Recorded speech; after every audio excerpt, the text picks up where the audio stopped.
Feche os teus olhos aí mesmo sentado. Oh Deus, como Tu és bom, como Tu és maravilhoso, como Tua palavra é viva. E nestes dias nós temos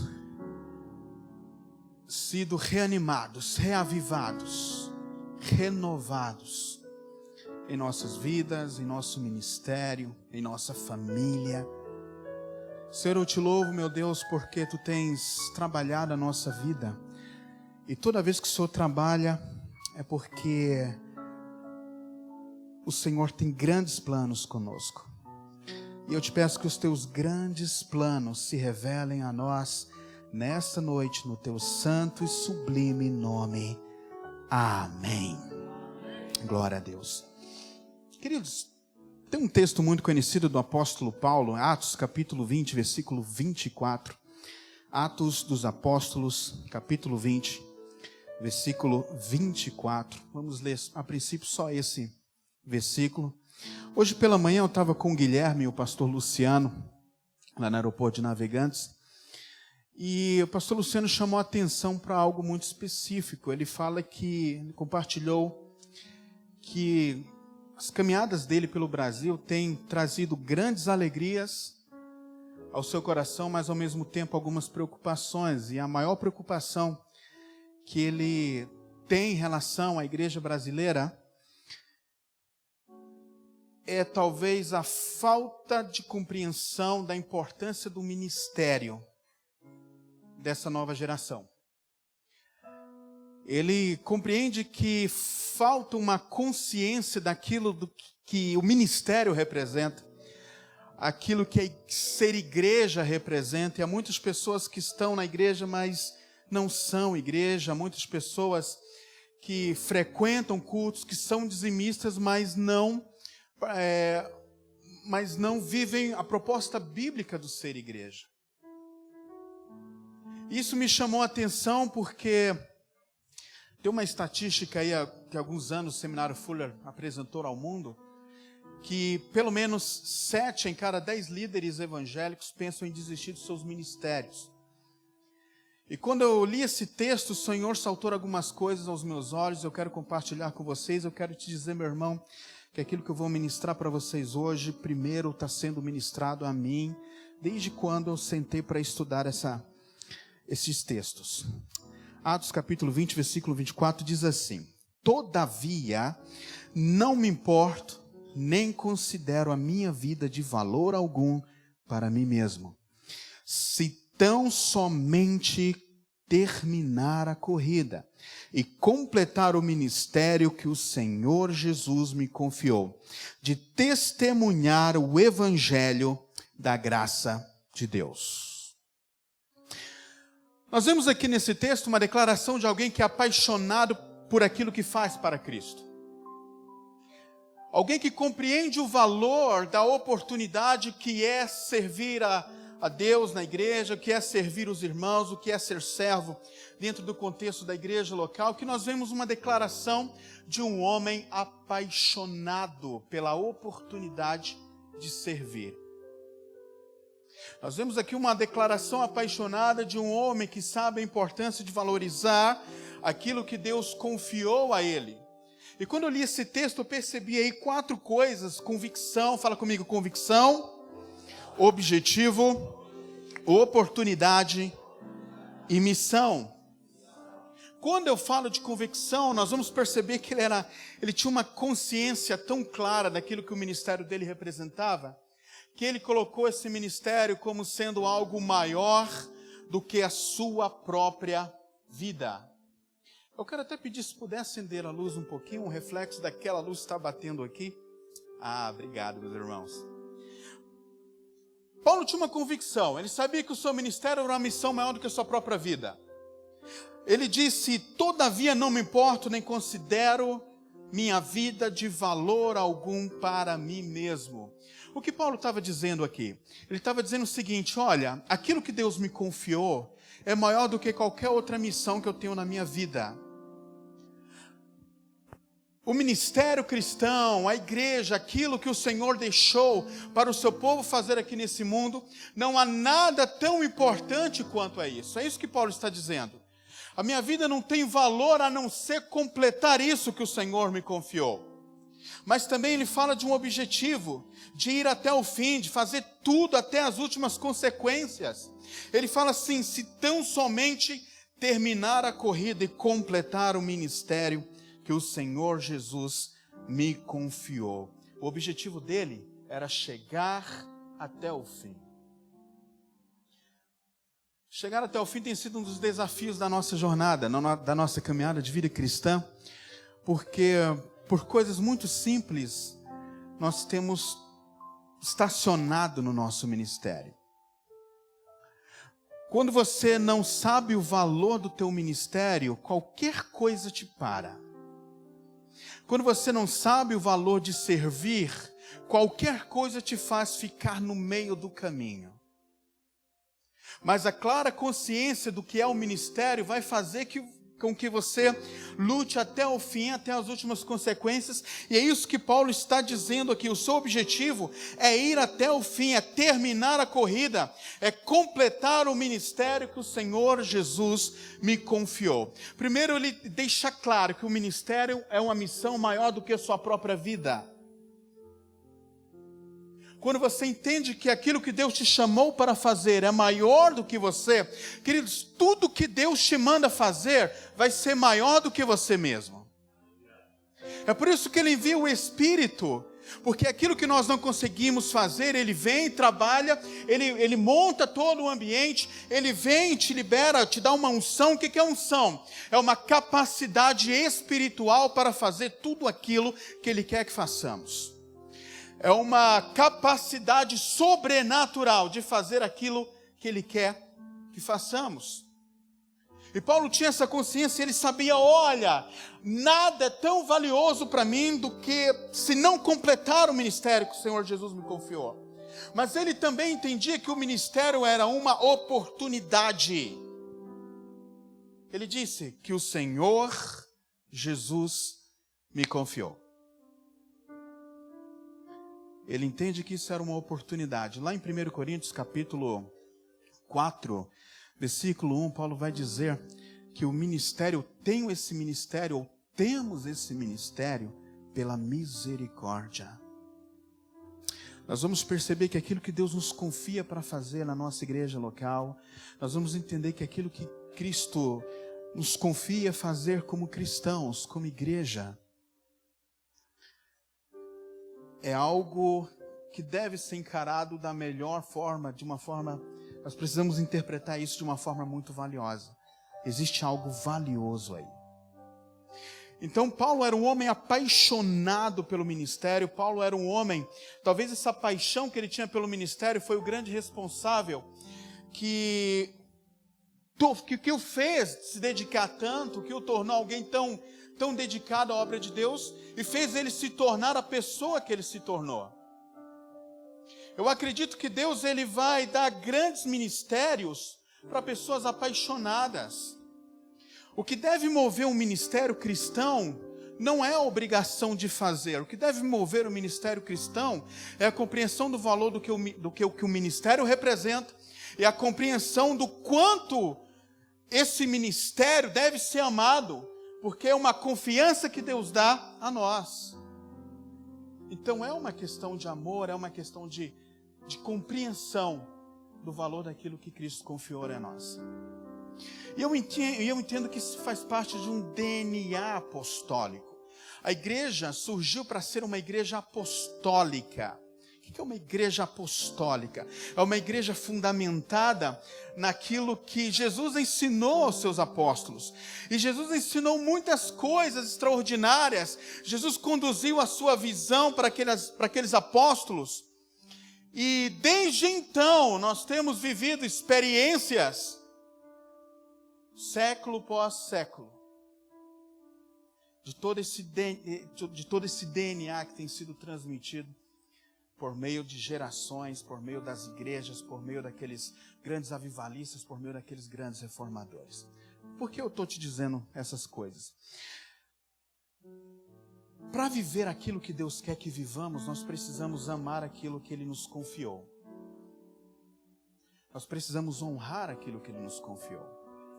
E aí quando você entender isso, irmãos, você não vai olhar mais o teu ministério, como eu costumo dizer, como mais uma ocupação de final de semana. Você vai olhar como Paulo, como uma oportunidade que Deus está dando para fazer parte daquilo que Ele quer fazer neste mundo. Isso é o ministério. É ser parte daquilo que Deus quer fazer neste mundo. Isso é o ministério. Mas tem algumas coisas que eu quero compartilhar com vocês sobre essa paixão no ministério.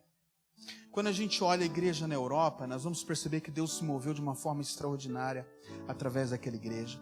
Deus veio com grandes avivamentos, Deus usou homens de uma maneira extraordinária.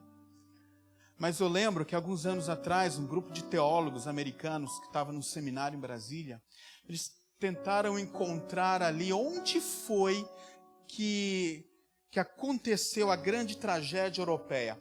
Como um continente cheio do Espírito Santo, que provou de vários avivamentos, se tornou um campo missionário. Um grupo de países necessitados pelo Evangelho. E eu lembro de uma resposta de um dos teólogos, inclusive Russell Shedd. Ele falou o seguinte, ele disse que quando a liderança tira os olhos da cruz, ele se conforma com o mundo. Vamos falar todos juntos? Quando uma liderança tira os olhos da cruz, ela se conforma com o mundo. Eu acredito que essa é a primeira grande lição que Deus quer nos dar nessa noite. Escute. Nós precisamos liderar, nós precisamos viver com os nossos olhos cravados na cruz. Esse é o grande começo, esse é o princípio. Por quê? Porque a cruz é o que dá sentido a tudo aquilo que você é hoje. O tema da nossa conferência Reviver é convergência, da conferência Reviver desse ano. É convergência. E a cruz é o meio pelo qual essa convergência é possível. Eu lembro, irmãos, quando eu era criança, minha mãe, todos os dias, de segunda a sábado, no domingo ela estava no culto, era o culto normal. Mas de segunda a sábado, às 8 horas da manhã, ela chegava na igreja e orava com um grupo de pessoas até às 9 horas. Todos os dias, durante muitos e muitos anos. Eu lembro que um dia eu fui numa dessas reuniões com a minha mãe, essas reuniões de oração, e eu lembro que ela instruiu os irmãos ali numa pequena congregação, um grupo de irmãos muito simples, a abrirem as suas Bíblias no hino, acho que 291 da harpa. Quem é um bom assembleano sabe de quem eu estou falando. Eu lembro que começaram a cantar uma canção daquela forma muito simples, de uma forma muito gostosa, simples, mas muito apaixonada. Havia um grupo de pessoas ali doentes, havia um grupo de pessoas necessitadas, mas quando eles cantavam esse hino, irmãos, algo sobrenatural acontecia naquele lugar. Esse hino, acho que 291 da harpa, se não estou enganado, quem é assembleano sabe melhor do que eu acho que ele diz assim, ó. O de cruz se erigiu, dela um dia fugiu, como emblema de vergonha e dor. Mas contemplo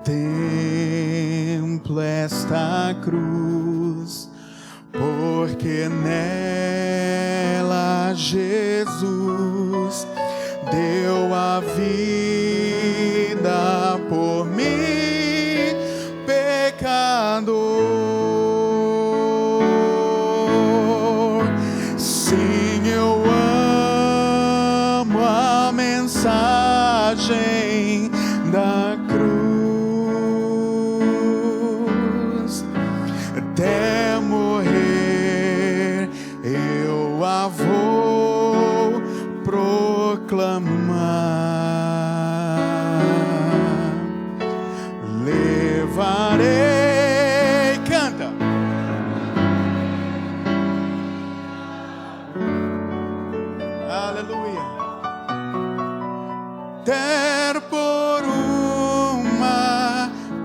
coroa trocar.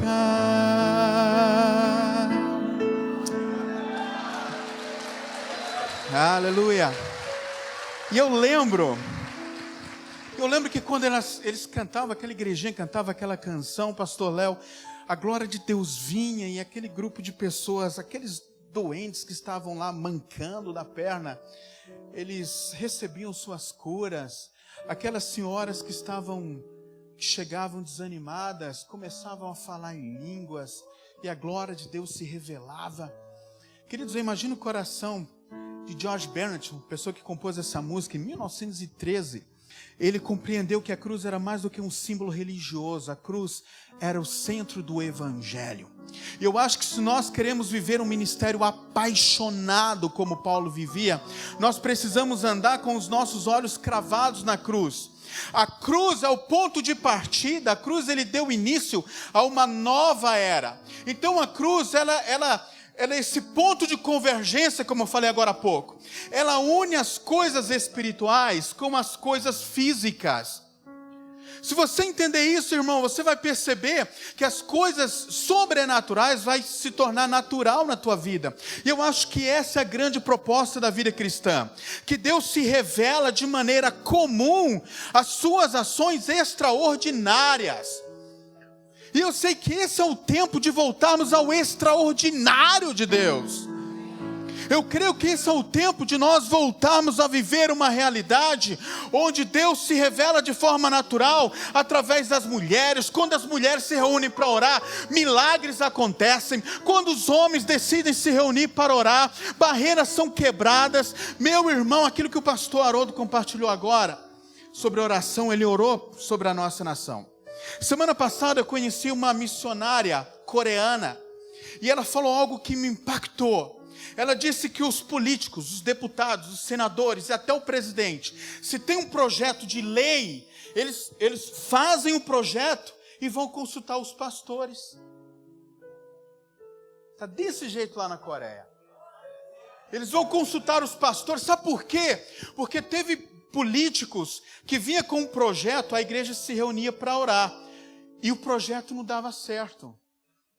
Aí eles começaram a notar, por que o meu projeto não dá certo e o do outro deputado dá certo? Aí começaram as conversas de corredor, a dele deu certo porque as igrejas evangélicas estão orando. Aí ela estava compartilhando comigo, vem um clique. Quem quiser, deputado que quer ser efetivo, que quer ter projeto de leis, vai na igreja evangélica se aconselhar com os pastores. A cruz proporciona isso, irmãos. A gente não pode olhar para a cruz como um símbolo religioso. Nós temos que olhar para a cruz como ponto de partida daquilo que nós acreditamos. E outra coisa, a cruz, ela me lembra que o maior problema da minha vida já foi resolvido. Qual é o maior problema da nossa vida? Chama-se pecado. O maior problema da minha e da tua vida não é tua dívida financeira. O maior problema da tua vida não é a tua doença, até porque na cruz você recebeu o direito à cura. Você crê nisso? Você crê que na cruz você recebeu o direito à cura? Crê mesmo? Tem alguém com dor aqui? Algum tipo de dor? Se tiver, levanta a mão, deixa eu ver. Está com dor? Você está com dor, Jéssica? Está com dor aonde? No seu joelho? Olha só, se você crê que a cruz te libera a sua cura, então ser curada. Vê se está doendo agora.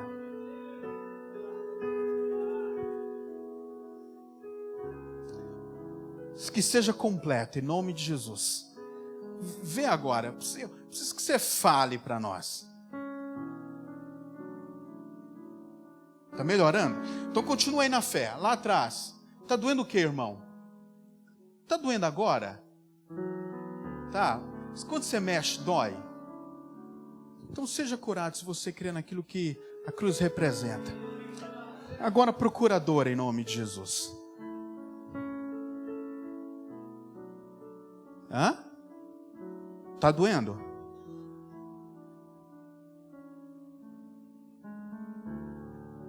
Pode procurar confessar, por favor, fala a verdade, não vou passar vergonha, não, que a palavra é de Deus, não é minha. Está doendo ainda? Isso. Pode movimentar em nome de Jesus. Mais pessoas aqui? Está doendo aí, irmão? Em nome de Jesus, toda dor sai. Pode verificar aí se está doendo ainda. Pode procurar, meu irmão. Olha, está fazendo exercício, parou? Mais alguém? Mais alguém? Obrigado, meu irmão. Mais alguém? Deixa eu te falar uma coisa. A cruz ele estabelece esse ponto de convergência. E aí o que é sobrenatural passa a ser natural na vida da igreja. E aí aquilo que eu falei agora há pouco, que a cruz me lembra que o maior problema da minha vida já foi resolvido, porque o maior problema da humanidade era o pecado. Esse era o maior problema. A Bíblia diz que é o pecado que faz separação entre Deus e o homem. Para que tragédia maior? Para que problema maior? Mas a cruz me lembra que alguém me amou de tal maneira, alguém te amou de tal maneira, que ele abriu mão da glória do céu para viver nessa terra louca, pagar uma dívida que não era dele. E da terra foi levado até a cruz, pagar a nossa dívida. Nos dá direito à salvação, nos dá direito à vida eterna. A cruz me lembra que os meus pecados foram perdoados e eu não preciso mais andar na sombra do meu pecado. E você precisa crer nisso. Você quer ter um ministério relevante, você não precisa andar na sombra do teu pecado, porque ela ficou na cruz. Mas a cruz também me lembra, irmãos, a cruz ela me faz ser livre de mim mesmo. A cruz faz que você seja livre de você mesmo. Você sabe quem é o seu pior inimigo? É você mesmo. Eu costumo dizer que o nosso corpo oferece toda a matéria-prima do trabalho de Satanás. É o nosso corpo. A Bíblia diz que todo o poder, fala comigo, todo. A Bíblia diz que todo o poder foi dado a Jesus no céu e na terra. Se todo o poder foi dado a Jesus no céu e na terra, significa que não sobrou nenhum para Satanás. E se não sobrou nenhum para Satanás, a única coisa que ele conta é com a nossa colaboração. É por isso que a nossa carne é o nosso principal inimigo. Ele é um oportunista, ele fica esperando as oportunidades para que nós possamos nos inclinar ao pecado para que ele possa agir. Aí ele utiliza a nossa carne para poder trabalhar contra nós. Mas quando Jesus nos ensina a levar a nossa cruz, nós vamos ver o quanto Jesus nos ama. Quando ele nos ensina que devemos levar a nossa cruz, nós vamos perceber, olha, essa tua renúncia vai valer a pena. Por isso que a cruz é uma bênção, porque ele vai mostrar que a cruz, ela nos traz liberdade, a cruz nos faz livre. Você carregar a sua cruz é o maior ato de liberdade. Quando o cristão decide carregar a sua própria cruz, esse é o maior ato de liberdade dele. É quando ele decide carregar a sua cruz. Mas quando a gente fala de cruz, a cruz também me lembra uma coisa muito legal. A cruz me lembra que quando eu vou levá-la, ela me faz perceber que no final de todas as coisas, quando a cruz que Cristo manda a gente levar hoje, a cruz que Cristo te manda levar hoje para que você vença a tua carne, ela vai ser trocada por uma coroa na glória. Por isso que a cruz é uma bênção, porque no final de tudo, essa cruz vai ser trocada por uma coroa na glória. Então, meu irmão, eu quero que você entenda que na tua jornada ministerial, a cruz tem um papel fundamental, porque ela vai fazer você permanecer dentro daquilo que Deus quer que você viva. Ela vai fazer você permanecer nos caminhos que Ele preparou para você. A cruz, Ele vai te dar direcionamento. Ele vai saber que por conta da cruz, seus pecados estão perdoados. Ele vai fazer você saber que por conta da cruz, não há problema maior do que aquele que ficou lá. Você vai saber que por meio da cruz, meu irmão, não há situação nesse mundo que possa interferir na grande verdade de que Jesus morreu por nós e hoje vive. Então exerça o teu ministério com os olhos na cruz. Fala isso para o teu irmão, exerça o teu ministério com os olhos na cruz.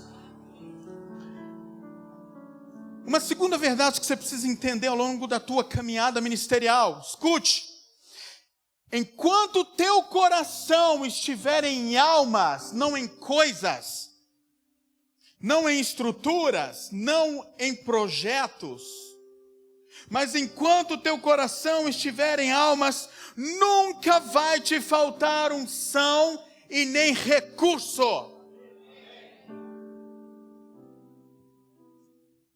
Enquanto o teu coração estiver focado em almas, nunca vai faltar água vinda do céu sobre a tua vida.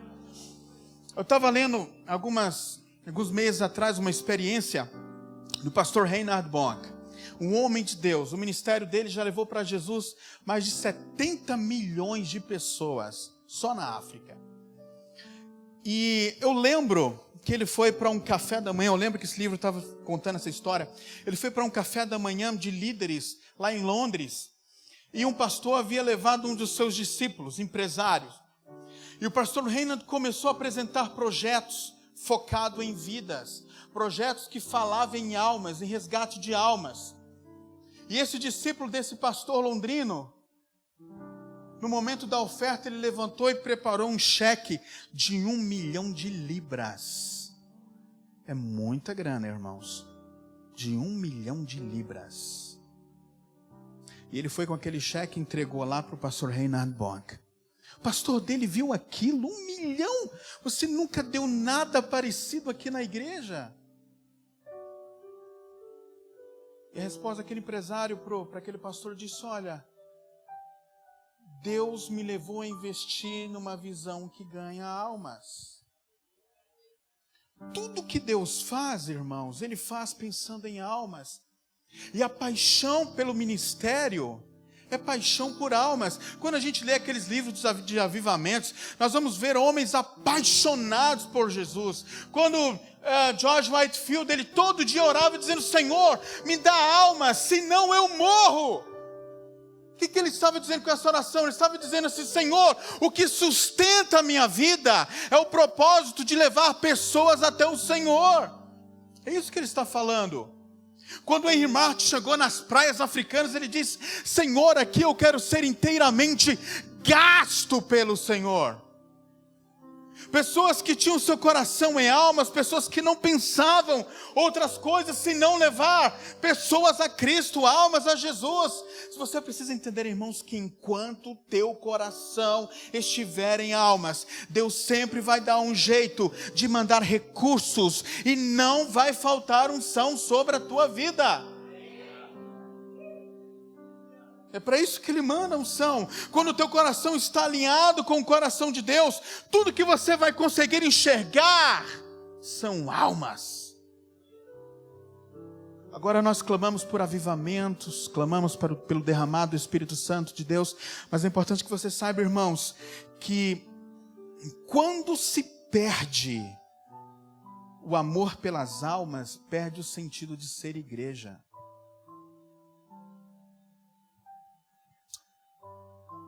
Se a situação espiritual aqui da cidade, se os seus vizinhos, aqueles que não têm Jesus, se a situação espiritual aqui de Blumenau, ou da cidade que você veio, de Gaspar, de Luiz Alves, não te incomoda, existe uma grande probabilidade de você ainda não ser igreja. Se as necessidades espirituais de onde você está não te incomodam, meu irmão, significa que você ainda não entendeu o que é ser igreja. John Wesley falava algo muito interessante. Ele falava que o meu púlpito está nas praças. O que ele quis dizer com isso? Ele quis dizer, meu irmão, que grande parte do seu ministério, ou todo o seu ministério, era voltado para trabalhos fora da igreja. Se você entender, se você estudar sobre os dons ministeriais, se você estudar sobre os ministérios na igreja, você vai perceber, meu irmão, que 80% do ministério é fora das quatro paredes de uma igreja. 80% do ministério está do lado de fora. A produtividade do ministério, irmãos, ocorre bem no seu ambiente de trabalho. A produtividade do ministério ocorre lá na sua faculdade. A produtividade do teu ministério ocorre lá onde estão os seus vizinhos, lá na tua casa, lá na tua família.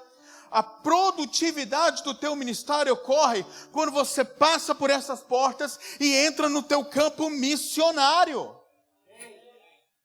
É lá que está a produtividade do teu ministério. Jesus fazia milagres nas ruas. Os apóstolos faziam milagres nas ruas. Deus quer se manifestar nas ruas através de você também, meu irmão. Deus quer que você cure pessoas. Deus quer que você profetize nas ruas, nas casas. Deus quer que você seja um sacerdote para esta cidade. Você é muito mais do que membro de uma congregação. Você é parte de um reino, e esse reino é o reino de Deus. Eu lembro que o pastor Jorge Linhares, a gente estava conversando semana passada, lá no Rio de Janeiro. E eu lembro que ele sempre sai, ele nunca sai com as mãos vazias. E ele sempre sai com um panfleto, com um convite, com uma mensagem no bolso. E quando ele anda na rua, ele distribui os panfletos. E ele compartilhou que há alguns anos, ele estava andando nas ruas de Belo Horizonte e viu um morador de rua deitado no chão, sujo, com uma coberta imunda. Estava bêbado no chão. O pastor Jorge falou que pegou um panfleto, colocou no bolso dele e seguiu sua caminhada de evangelização naquele dia. No outro dia, aquele mendigo, aquele morador de rua, foi para a igreja. E lá entregou sua vida a Jesus. Ele foi para a igreja porque ele disse que colocou a mão no bolso, viu lá a mensagem, viu o endereço da igreja, Getsemane. O que ele fez? Ele foi lá no outro dia. Lá entregou sua vida a Jesus. E Deus começou a mudar a sua história. Deus começou a mudar a sua vida. Deus começou a trabalhar a sua perspectiva de vida. Sabe qual é o resultado hoje? Jorge Linhares falou que é o maior dizimista da Getsemane hoje. Olha como Deus trabalha. Talvez muitos de nós passamos por pessoas assim e nós não vemos aquilo que ele pode se tornar. Jesus, ele não vê uma pessoa baseada naquilo, na condição que ela está. Jesus, ela sempre nos vê pensando no futuro. Ele não vê naquilo que você é agora, ele vê naquilo que ele pode fazer através de você. E Ele quer fazer grandes coisas por meio da tua vida. Eu sei, meu irmão, que a conferência Reviver, ela vem para fazer com que você entenda, meu irmão, que existe um mundo que precisa ser alcançado e Deus vai usar a tua vida. Nós não somos uma geração de pessoas espectadoras, nós somos uma geração de pessoas apaixonadas por Cristo, disposta a, de forma apaixonada, fazer tudo o que Ele deseja fazer através de nós. E é isso que eu creio. A missão de pregar o Evangelho é a missão mais importante do mundo. E Deus sabia dessa importância de uma forma tão especial que Ele decidiu compartilhar com ele uma porção daquilo que Ele é. Foi por isso que Ele enviou o Espírito Santo de Deus. O Espírito, ele não veio somente transformar cristãos em pessoas poderosas. Ele veio nos tornar pessoas eficazes nesse projeto de levar pessoas até Jesus. É o que o Espírito Santo de Deus faz. Nós tínhamos em Brasília um projeto chamado Atitude 1.8. Tem esse nome por causa de Atos 1.8, né? Recebereis o poder ao descer sobre vós o Espírito Santo, sereis minhas testemunhas em Jerusalém, Judeia, Samaria e até os confins da terra. Nós entendemos que tudo que Deus nos dá é para nos tornar pessoas práticas e eficazes. Por isso que o nome desse projeto era Atitude 1.8. Eu lembro que nós fomos com um grupo de missionários. Eu recebi uma ligação de uma pastora lá de Uberaba, dizendo: pastor André, se você não me ajudar, nós vamos fechar a igreja. Eu falei: peraí, a gente vai dar um jeito. Irmãos, eu reuni um grupo de seminaristas, alguns pastores, alguns missionários, locamos um ônibus e fomos lá para a cidade de Uberaba. Ficamos um final de semana. E eu lembro que depois de um dia inteiro de evangelização, muitas bênçãos, muitas curas nas ruas, pessoas endemoniadas caíam nas ruas, a gente expulsava os demônios, e havia muitas conversões, enfim, depois de um dia muito abençoado, nós chegamos no lugar onde estávamos hospedados, era uma escola, e começamos a glorificar a Deus, a cantar canções, a ter um momento devocional com o grupo. De repente, irmãos, começaram a vir pedras, que a gente não sabia de onde estava vindo, mas acertava no telhado, acertava nos carros que estavam ali, pedras no ônibus, pedra nas pessoas que estavam conosco, que foram. Vieram pedras de vários lugares. A gente entendeu que aquilo talvez seria por causa do barulho, mas, enfim, a gente parou ali o louvor, começamos a orar baixinho. Uma das moças levou uma pedrada na cabeça, sangrou. E no outro dia eu acordei de manhã cedo e fui andar nas ruas de Uberaba. Fui ter o meu momento com Deus. Então acordei antes de todo mundo, saí e fui andar nas ruas. Quando eu estava andando nas ruas, eu encontrei um homem, que ele também estava fazendo a sua caminhada. E eu parei para falar com ele, né? Eu puxei conversa, queria falar de Jesus para ele. Ele era um empresário ali da região. Ele tinha várias lojas ali onde nós estávamos hospedados, naquela escola. E, meu irmão, comecei a falar de Jesus para ele. Queridos, ele falava para mim da Bíblia, do grego no hebraico, ele dava uma aula dos originais. Ele dava uma aula de crítica textual. Então eu falava de Jesus, ele vinha e rebatia, usando os textos originais. O cara era muito bom. Eu olhei para ele e falei: olha, vamos fazer o seguinte. Vai para a igreja hoje, está aqui o endereço da igreja, vai lá hoje, se Deus não falar com você, a gente vai embora. Você venceu.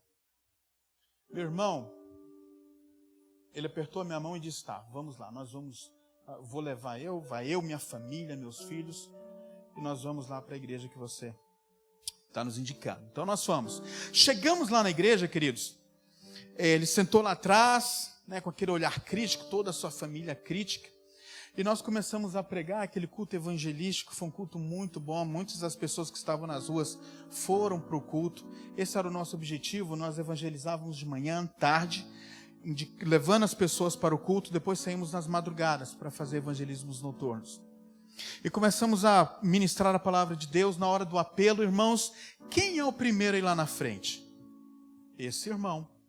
Aí esse irmão vai lá, entrega sua vida a Jesus. No final do culto, fui cumprimentá-lo. Ele falou: você tinha razão, mas eu tenho algo para te confessar. Eu sei que vocês estavam ali no momento de vocês ontem, de músicas, de louvor, de adoração. E eu reuni aqui os meus filhos, os meus vizinhos, os funcionários. Enchemos os bolsos de pedras para jogar em vocês. E hoje estão tudo aqui rendendo ao Jesus que você nos apresentou.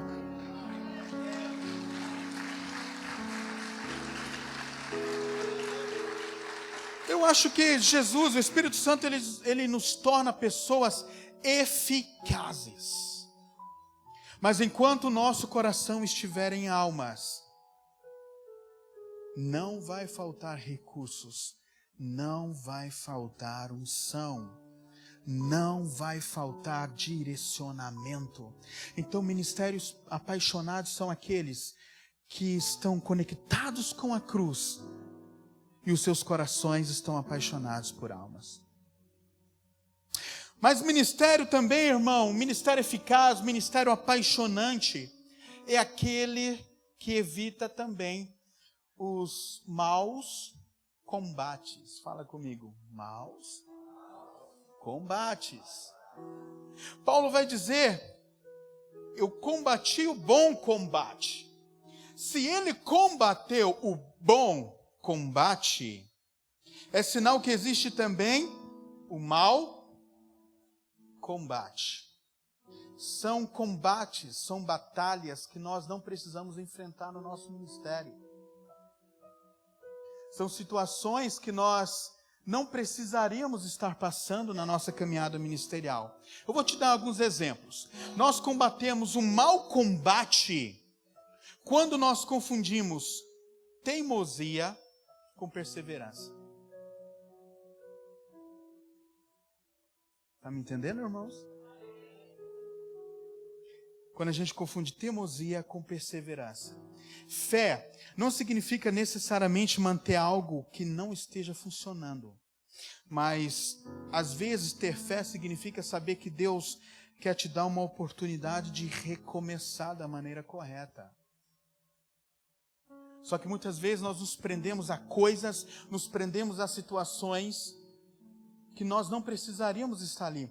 Deixa eu te falar uma coisa, tem no teu coração que Cristo se compromete com aquilo que Ele disse e não necessariamente com aquilo que você quer.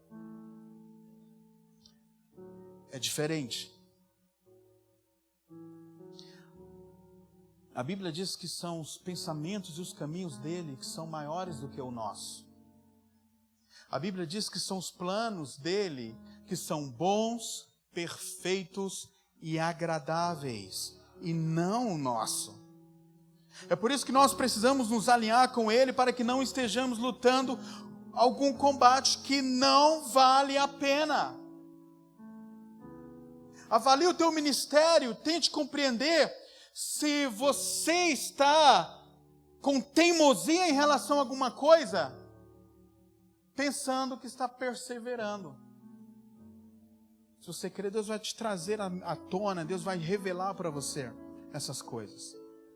Mas tem uma segunda realidade que é importante nós compartilharmos sobre situações que atraem o mau combate. Escute, quando tentamos manter algo ou alguém que Deus quer tirar. Entendeu o que eu disse, irmãos? Vou tentar te explicar. Não mantenha na tua vida, no teu ministério, coisas ou pessoas que Deus quer cortar. Nós gastamos muito mais energia tentando manter pessoas que não querem estar conosco do que investindo naquelas que gostariam de estar, que querem estar. Nós gastamos esforços, nós sofremos, nós buscamos, nós oramos, lutamos, batalhamos, choramos, jejuamos por coisas ou pessoas que Deus quer cortar, irmãos. Deixa eu te falar uma coisa. É importante que você saiba que nós não temos que bloquear o nosso compromisso com Deus, porque nós temos um compromisso com pessoas. Não estou falando que você tem que ser uma pessoa irresponsável, não estou falando isso. Eu estou falando que o compromisso que você tem com Deus é superior ao compromisso que você tem com qualquer pessoa. Mas existem pessoas que estão bloqueando seus ministérios, bloqueando o agir de Deus, porque querem insistir em estar com pessoas que Deus quer tirar. E quando você insiste em estar com pessoas que Deus quer tirar, irmãos, nem você frutifica, nem a pessoa frutifica e nem a obra frutifica. O próprio Jesus, sempre havia uma multidão que caminhava com ele. E ele sempre escolhia 3, Pedro, Tiago e João, naquela ocasião da cura da filha de Jairo. A Bíblia diz que havia uma multidão que seguia Jesus. Até que chegaram alguns amigos da casa de Jairo e falaram: por que incomodas o mestre? A tua filha já morreu. A Bíblia diz que Jesus responde a Jairo, dizendo: olha, não temas, crê somente. E daquela multidão chamou 3, Pedro, Tiago e João. Está me entendendo o que eu quero dizer, irmãos? Sim ou não? Cuidado para não manter coisas, situações que Deus quer mudar no teu ministério. Ele dá sinais, Deus sempre trabalha com sinais. Eu imagino, eu costumo dar esse exemplo, que o ministério cristão funciona como um carro. Você, quando saiu da sua casa, você entrou no teu carro, você saiu da sua garagem e foi pegando as pistas, você obedeceu os semáforos, quando é hora de parar, você parou, quando foi hora de virar, você virou, você convergiu. Teve horas que você teve que parar para que outros passassem na sua frente, sim ou não? Assim é a vida cristã.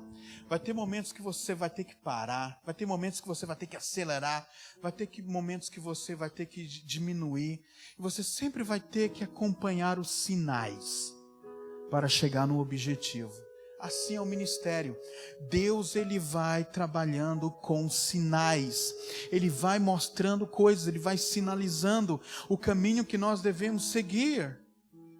O problema é que muitos de nós resolvemos desobedecer essas leis. E é onde somos prejudicados, onde lutamos um mau combate. Mas tem uma outra situação, somente você que é líder, que atrai um mau combate para o teu ministério. É quando você escolhe os capazes ao invés de fiéis. Acho que você não me entendeu, irmão. Deixa eu te falar uma coisa. Um fiel no teu ministério vale mais do que 10 pessoas capazes. Só que nós temos um conceito um pouco errado. Deixa eu te dar um exemplo aqui. Atos capítulo 16, a Bíblia fala que havia um grupo com Paulo, uma multidão com Paulo. E no meio daquela multidão havia uma mulher com espírito de adivinhação, um demônio. A Bíblia diz que Paulo foi lá, quem expulsou o demônio daquela mulher? Quem expulsou o demônio? Foi Paulo. Paulo expulsou aquele espírito de adivinhação. A Bíblia diz que aquela mulher era uma escrava e seus donos ganhavam dinheiro com as suas adivinhações. A Bíblia diz, irmãos, que eles foram levados à presença das autoridades e lá mentiram contra eles. Queridos, Silas é um exemplo de alguém fiel para o teu ministério. Não foi ele que expulsou o demônio, mas na hora da mentira, dos açoites, da prisão, das dores, Silas estava com Paulo. Agora, as pessoas fiéis, elas vão passar com seus líderes situações de engano, situações de injustiça, vão passar dores, mas permanecerem fiéis também vão viver as glórias que vão se revelar. Lá na prisão, Silas não olhou para Paulo e falou: "Tá vendo, Paulo, a culpa é tua." Ele não falou isso. A Bíblia diz que eles juntos oraram e cantaram louvores a Deus. E houve um tamanho terremoto que sacudiu os alicerces da prisão. E ali a Bíblia diz que quebraram-se todas as cadeias e abriram-se todas as portas. Escolha os fiéis. Mas deixa eu te dizer mais uma coisa. Nós atraímos os problemas, nós atraímos os maus combates quando nós transformamos os pequenos conflitos em grandes adversidades. Quando a gente pega as pequenas desavenças e transformamos em grandes conflitos. Na prática, isso significa o quê? Significa que quando você está desenvolvendo um ministério na igreja, não significa que aquilo que você faz vai agradar todo mundo. Você está me entendendo, irmãos? Não significa que aquilo que você faz no teu ministério, todos vão ficar felizes com aquilo. E aí você vai ouvir coisas que não vão te agradar, mas você tem que ter a maturidade suficiente para saber que esses pequenos conflitos, essas pequenas situações, essas pequenas desavenças não podem se transformar em grandes conflitos. Querido, semana passada eu estive ministrando num congresso lá no Rio de Janeiro e nós sentamos para conversar com um grupo de líderes, de pastores. E aí eu fiquei, os preletores que estavam ali, e eles começaram a conversar sobre o problema. Aí um deles, lá de Brasília, falou assim: "Olha, a Rede Globo gastou mais de 50 milhões de reais em propagandas e mídia contra mim, contra a minha igreja. Qual era o argumento da Globo? É que eles levantam muitas ofertas. Olha só, esse é o argumento da Globo. Era uma igreja que existia para poder tirar as ofertas dos irmãos. Sabe o que esse pastor lá fez? Eu vou mostrar a fidelidade daqueles que estão conosco. O que esse pastor fez? Ele tirou o momento da oferta, irmãos. Imagina. Ele tirou o momento da oferta. E ele passou a ensinar, dizendo, olha, oferta é adoração. Enquanto o ministério de louvor vai estar tocando, você vai levantar do teu lugar e vai vir deixar a oferta. Meu irmão, e ele parou o momento de dízimos e ofertas lá na igreja dele. Sabe o que aconteceu? A receita da igreja dobrou, o programa de televisão dele dobrou de horários, ele está hoje transmitindo para mais canais, enquanto isso a Globo está falindo. Isso é o problema de um. Aí vem o outro. Eu estou com um problemaço com o governador e com o prefeito, porque eles estão ali querendo proibir que os carros da igreja cheguem, passem por aquela rua. Ele comprou alguns ônibus, ele vai buscar as pessoas das casas e eles querem proibir os ônibus de passar na avenida. Olha que problemão. Que legal, né, irmão? Quantos querem ter problemas assim? Querido, você quer ter um ministério relevante? Eu estava ouvindo aquilo e falei, olha, eu quero ter problema com o governador também. Eu quero ter problema com o prefeito. Eu quero ter problema com a Rede Globo. Eu quero ter problema com o presidente. Eu quero chegar nesse nível. Eu lembro que eu estava falando problema com a Rede Globo, problema com o governador, problema com não sei quem, problema com empreiteiras multimilionárias. Aí chegou na minha vez, eu não tenho problema com ninguém. Vou falar o quê? Vou falar o quê? E aí, meus irmãos, eu percebi que quando a gente entende o ministério, meu irmão, as coisas partem para um outro nível. Nós precisamos abandonar a ideia de que pequenos conflitos sejam importantes. Pequenas desavenças não é importante. Se você não está preparado para ter conflitos, você não está preparado para ter um ministério relevante. O ministério apaixonado é blindado de coisas de palavras que machucam. É blindado. Está me entendendo, irmãos? Deixa eu te dizer só mais uma coisa. Nós começamos a trabalhar ou viver os maus combates quando estamos fora da nossa vocação. Isso é uma verdade. Deixa eu te explicar uma coisa, queridos. Não há distração maior do que ser bem-sucedido em coisas que não importam. A Bíblia fala o seguinte, 1 Coríntios capítulo 7, versículo 20, fala assim, Paulo diz assim, cada um fique na vocação que foi chamado. Cada um fique na vocação em que foste chamado. Essa palavra vocação, no grego, é eklesis. Dá uma ideia de convocação, um chamado para algo específico. É aquilo que você nasceu para fazer. Mas vocação é, sobretudo, um chamado divino. Tem talento, existe o talento. O que é talento? Talento é uma habilidade que você tem para fazer algo. Tem pessoas que têm habilidade para cozinhar, tem pessoas que têm habilidade para jogar bola. Isso é um grande talento. Existem dons. O que são os dons? Dons são presentes que Deus nos dá para que possamos nos tornar servos melhores na igreja. É quando um poder do Espírito vem sobre nós, nos envolve e nos torna servos melhores. Dons faz com que Deus se mova de modo sobrenatural nas nossas vidas. Agora, vocação é o que dá sentido à tua existência. Uma pessoa falou o seguinte, os dois momentos mais importantes da vida de uma pessoa é quando ela nasceu e segundo, quando ela descobre o porquê nasceu. Você já tem essa resposta? Vocação não é algo de você para Deus. É algo de Deus para você. Vocação, irmão, vem de Deus para a tua vida e não de você para Ele. Você não escolhe a sua vocação. Você já nasce com ela. E é isso que Deus quer que compreendamos. Sem dúvida, irmãos, podemos dar o máximo do nosso potencial quando estamos no nosso ambiente, no ambiente da nossa vocação. Por exemplo, você não pode exigir que o leão seja o rei do mar. Você não pode exigir a mesma capacidade de uma águia numa selva.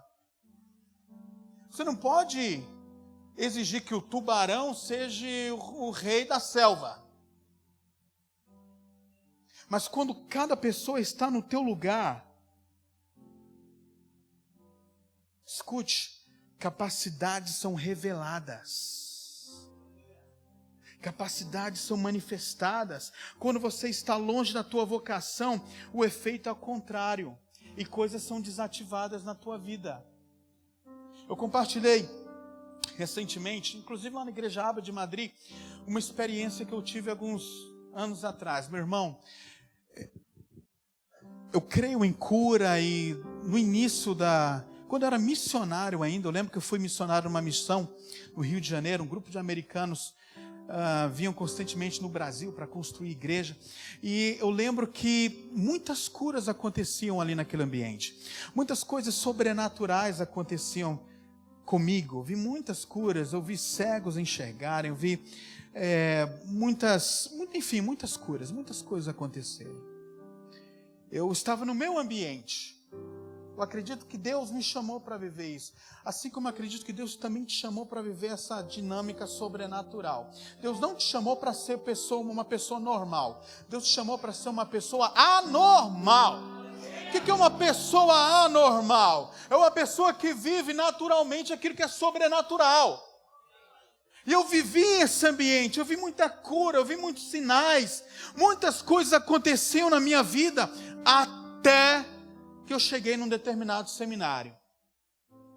E comecei a me relacionar com pessoas piedosas, pessoas apaixonadas por Jesus, mas que não criam nisso. Não criam nos dons, não criam nas curas. Meu irmão, comecei a me relacionar com essas pessoas. Pessoas que vivem mergulhado na letra, mas perderam as suas experiências. Eu também perdi nessas experiências. Perdi muita coisa. Foi me acrescentado em uma área e foi me retirado outras coisas. Quando eu me senti literalmente esse termo popular, né? Peixe fora d'água. Eu me senti esse leão num ambiente aquático. Eu estava fora do meu ambiente. E para recuperar isso, irmãos, para recuperar essa consciência disso que Deus faz, aí vem o processo. Queridos, você não pode medir a capacidade de alguém se ele não estiver no ambiente que ele foi chamado para estar. É importante que você entenda que você foi vocacionado para a boa obra que Cristo já preparou. Efésios capítulo 2, versículo 10 diz assim: porque somos feituras suas, ou sua, criados em Cristo Jesus para as boas obras as quais Deus preparou para que andássemos nela. Deus preparou boas obras para nós. E Ele quer que façamos isso. Ele quer que caminhemos nessas boas obras. Deus quer que você trabalhe na sua obra não pelas circunstâncias, mas pela tua identidade. E é importante que você saiba, irmão, você é nascido de novo. E você deixou a tua velha natureza e agora Deus começa a trabalhar na tua natureza. para que sejamos cada vez mais semelhantes dele e a glória de Cristo seja revelada em nós. E ele já preparou. Jesus, ele coloca cada coisa no seu lugar. Deus não é Deus de improviso, Deus é Deus de excelência. Nós somos improvisados, mas Deus ele zela pela excelência, pela perfeição. O nosso Deus é perfeito. Então, quando ele elaborou a igreja, ele colocou cada peça no seu lugar. Quando você lê 1 Coríntios capítulo 12 sobre os dons, você vai perceber que o Espírito veio administrar os dons. Paulo vai dizer lá em Romanos: cada um fique na vocação que fostes chamados. Uau! Escute, irmãos, você não precisa viver um mau combate vivendo nessas situações. Amém? Deixa eu ir finalizando para você. Quarta coisa que eu quero que você compreenda, irmãos. Fala assim comigo. Fala para o teu irmão. Fala bem alto para ele entender. Fala: irmão, não espere resultados extraordinários fazendo coisas ordinárias. Não espere coisas extraordinárias fazendo coisas ordinárias. Não espere coisas incomuns fazendo coisas comuns. Esse é o nosso erro, irmãos. Somos pessoas comuns, mas com um espírito extraordinário. Um espírito criativo. A promessa de obras ainda maiores são para pessoas que não se contentam com o comum. Obras ainda maiores são para pessoas que não se limitam ao ordinário, mas que fazem coisas extraordinárias. Eu já compartilhei muitas vezes aqui uma experiência que eu tive em Uberlândia, Minas Gerais, onde nós estávamos ministrando uma palavra sobre cura no contexto bíblico, no contexto da igreja.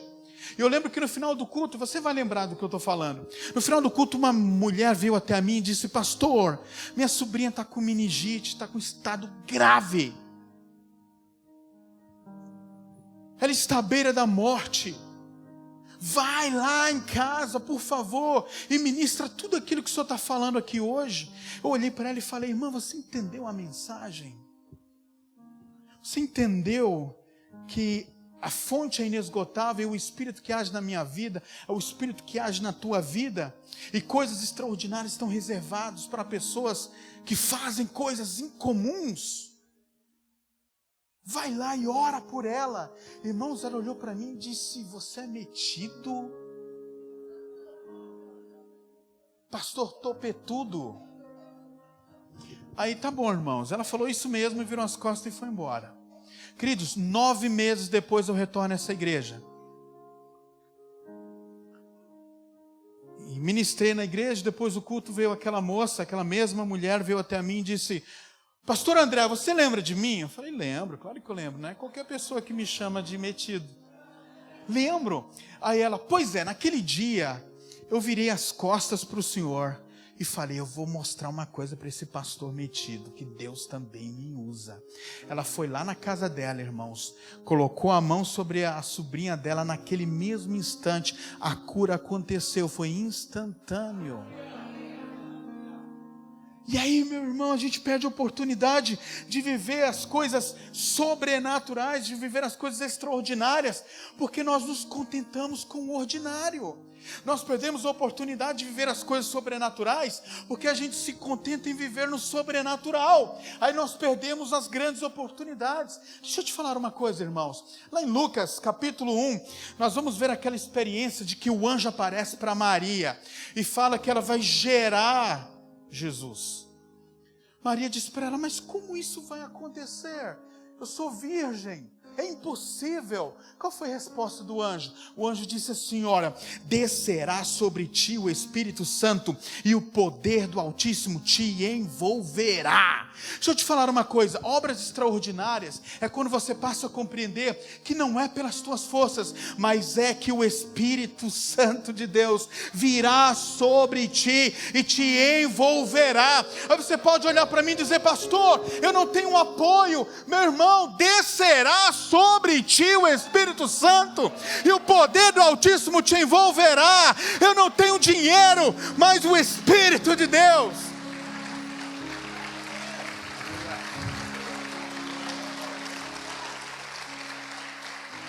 não tenho dinheiro, mas eu quero te dizer, o Espírito Santo de Deus descerá sobre ti e te envolverá. E aí, irmãos, quando o Espírito Santo vem e te envolve, você passa a gerar coisas que são maiores do que você. Quando o Espírito Santo vem e te envolve, você passa a gerar coisas que são aparentemente impossíveis. Quando o Espírito Santo vem sobre a tua vida e te envolve, você passa a gerar, irmãos, obras sobrenaturais, coisas incomuns. E aí você passa a confiar em Jesus. Queridos, para de querer fazer pela força do teu braço aquilo que Deus quer fazer por meio do seu Espírito. Caso contrário, nós vamos viver sempre as mesmas coisas, vamos bater sempre nas mesmas teclas. Queridos, Deus tem ministrado no meu coração desde a semana passada algo que revolucionou meu pensamento. Revolucionou meu pensamento. Patrícia tem percebido isso lá em casa. Queridos, eu aprendi que existem 3 bases que nos faz viver de forma extraordinária. São oração, jejum e oferta. Aprende isso. Oração, ela faz Deus mover seu braço em nosso favor.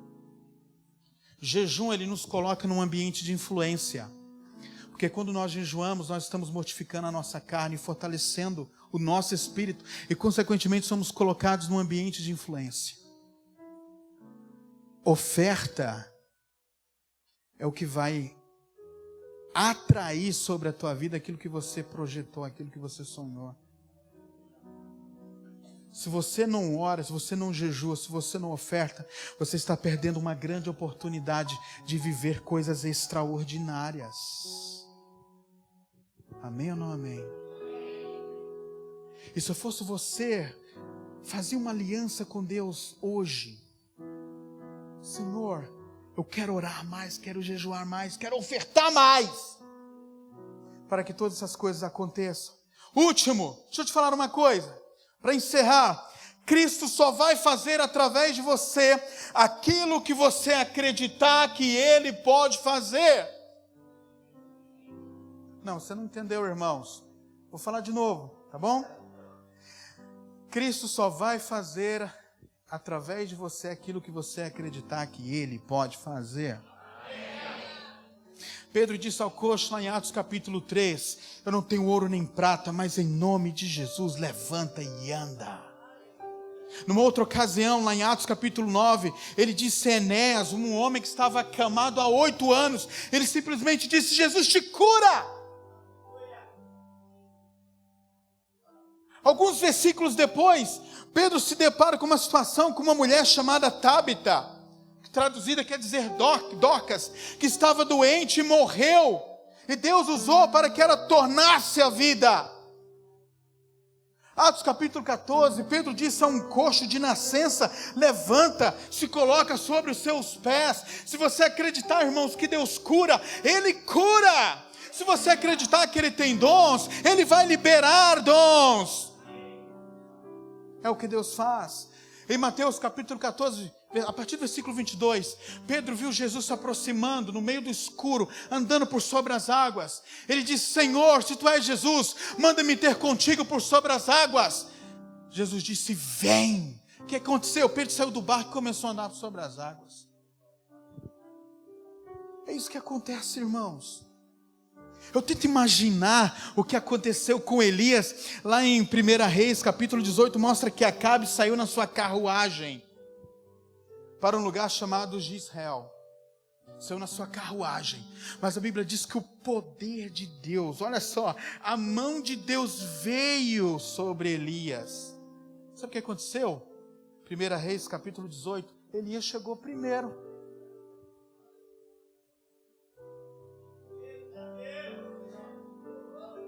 Elias chegou primeiro. Imagina. Irmãos, deixa eu te falar uma coisa. Quando a mão de Deus está com você, os seus inimigos, eles podem até sair na frente, mas você vai chegar primeiro. Jesus, ele vai fazer assim, ó, ele vai te empurrando, é a mão. A Bíblia diz que a mão do Senhor estava sobre Elias. Ele vai dizendo assim, vai filhão, você vai chegar primeiro. Não se preocupe com a carruagem dele não. Vai filho, eu te levo, eu te conduzo. É isso que acontece, irmãos. É o que Deus quer fazer por meio de nós, é o que Deus quer fazer através de nós. Deixa eu te falar uma coisa e nós vamos orar. Existe um homem, David Young Cho, líder da maior congregação local do mundo, lá na Coreia do Sul. Quando ele começou a igreja, ele não tinha nada. Lembra que nós estamos falando que Deus ele só vai fazer aquilo que você crê que Ele pode fazer. E no início do teu ministério ele não tinha nada. E ele pediu para Deus, você conhece essa história? Quem já leu o livro Quarta Dimensão?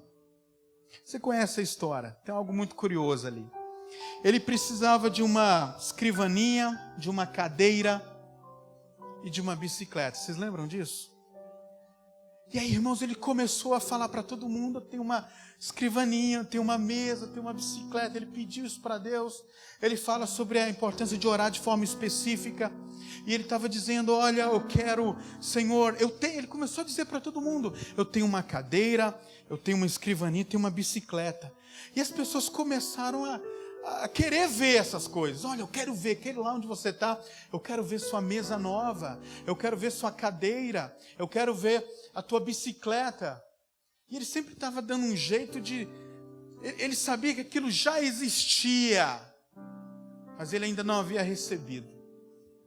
Aí um dia, depois de muita insistência de um grupo lá da igreja, ele levou esse grupo lá, e quando abriu a porta estava vazia. Não tinha mesa, não tinha escrivaninha, não tinha bicicleta. Aí eles olharam, cadê essas coisas que você está falando? Cadê a escrivaninha? Cadê a mesa? Cadê a bicicleta?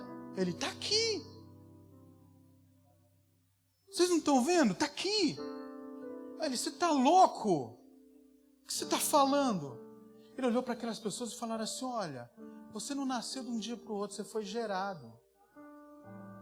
Você foi gerado.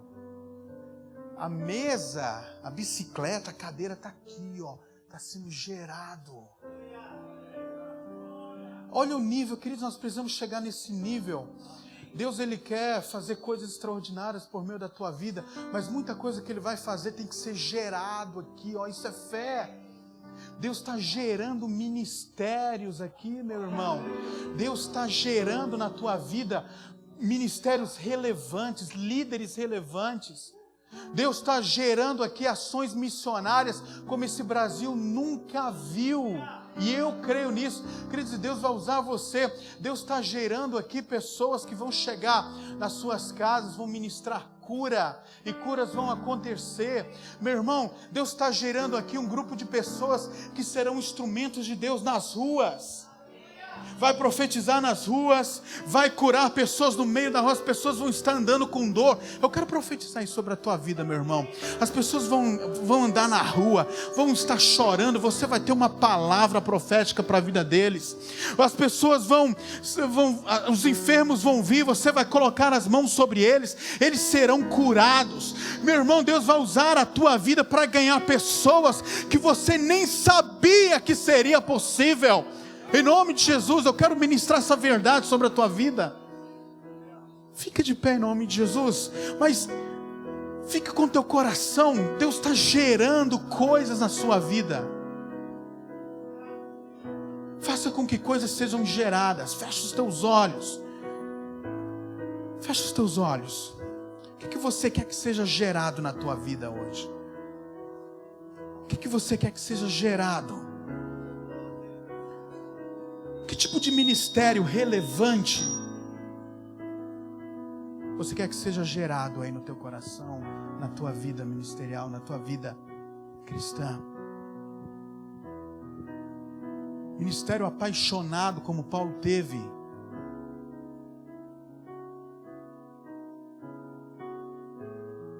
É para quem realmente é apaixonado.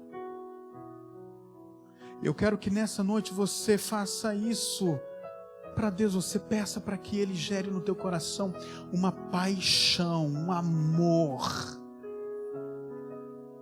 pela tua igreja, um amor pelo teu ministério, um amor pelo teu chamado.